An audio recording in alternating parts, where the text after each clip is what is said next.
I think that China-EU relation, particularly on these EV electronic vehicles, are really not making a lot of sense, because I think EU has raised 30–40% tariff on Chinese EV on top of 10% already there.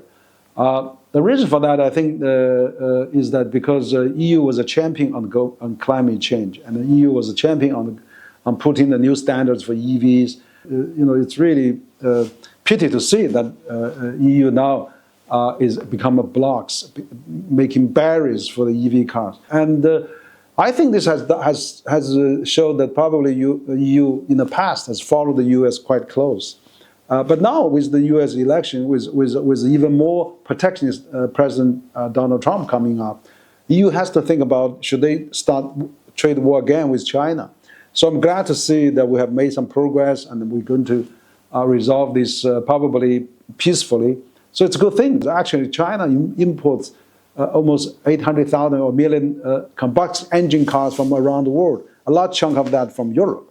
And China only exports probably less than a million EV cars. So it doesn't make sense to have trade war. So I think it's really wise that we reach compromise and reach some agreement.